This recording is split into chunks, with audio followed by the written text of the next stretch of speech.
Ito ang mga ingredients na nilagang pork, sweet potatoes, sweet corn, onion, pechay, cabbage, at syempre yung pork. Minarinade ko lang to sa konting salt and pepper. Kailangan din natin ng pamintang buo. Ang kadalasan sa pagluluto ng nilaga, diretso pakulo na. Ako, ginigisa ko muna yung pork sa onion. Iba-iba kasi tayo ng way ng pagluluto, pero depende sa inyo kung saan kayo komportable. Gigisa ko na yung onion. Pag medyo okay na yung onion, ilalagay na natin yung pork.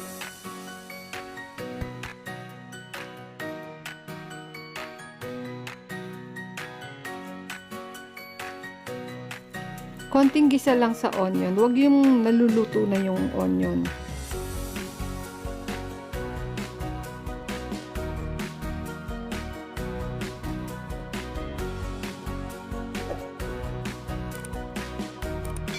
Lalagay ko na yung pork. Bali yung pork, ikigisa ko lang siya ng konti, tapos tatakpan ko, hahayaan ko lang muna lumabas yung pinakasabaw niya na nanggaling sa pork mismo.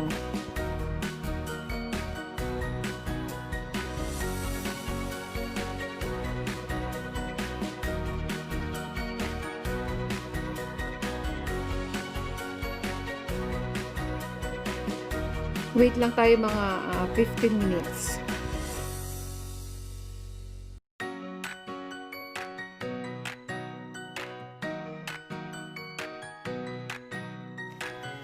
Ayan, okay na siya. So, ngayon ko pa lang siya lalagyan ng tubig, yung pinakasabaw niya.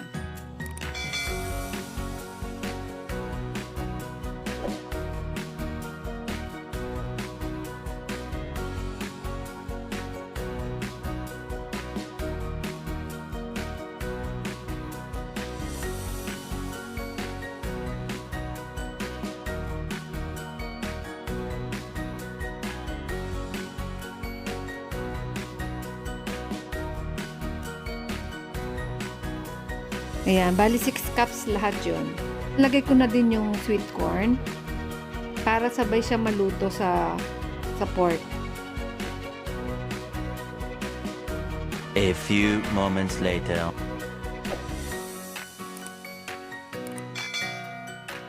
Check ko lang kung yung meat ay medyo lumalambot na. Medyo hindi lang maganda yung nabili kong pork kasi iba-iba yung cut ng meat.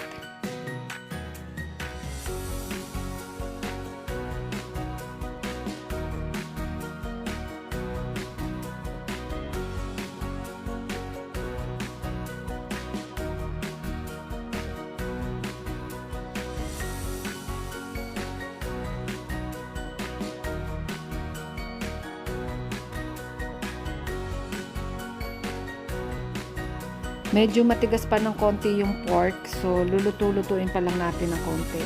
Lalagyan lang muna natin ng konting salt. Salt ang ginamit ko dito, hindi ako gumamit ng patis. Pero depende pa rin sa inyo kung gusto niyo patis, mas okay din naman yun.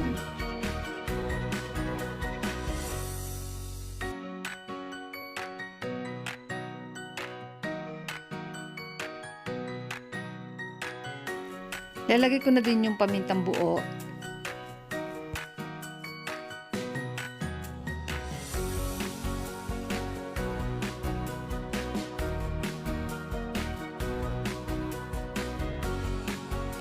Maglalagay din ako ng magic sarap.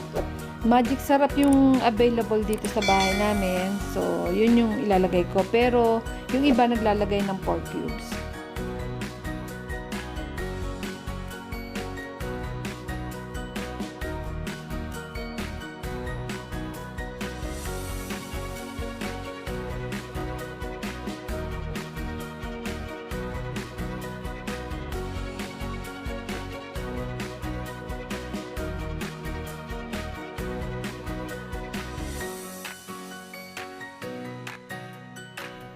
I-check ko lang ulit kung medyo lumambot na yung pork.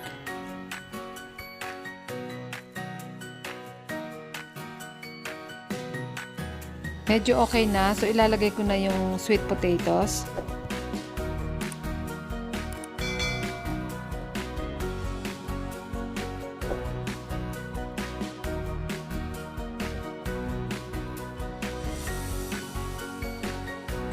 Tikman ko lang yung lasa niya kung okay na.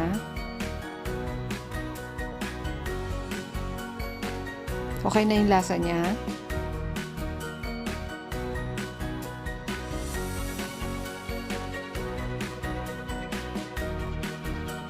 Takpan lang muna, tapos after 10 to 15 minutes, pwede na ilagay yung cabbage.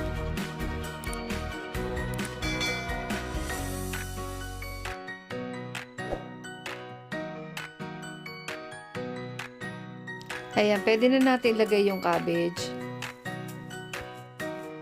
After mga 3 minutes, ilalagay na natin yung pinakalas, yung pechay.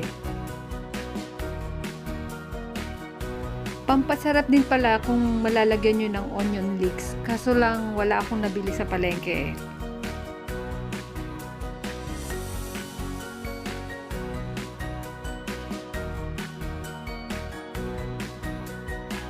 Nalagay ko na pala yung pechay. Yun yung last na nilagay ko. Tikman ko lang ulit yung lasa niya kasi nailagay ko na lahat ng gulay. Okay na, luto na siya.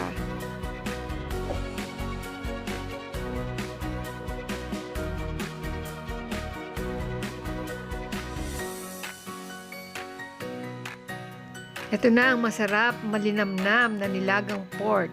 Yung lasa ng pork, ng mga gulay, like pechay, corn, nagsama-sama siya. Masarap siya. Kung nagustuhan yung video na to, huwag kalimutang i-like, share, and subscribe to my channel. Thanks for watching!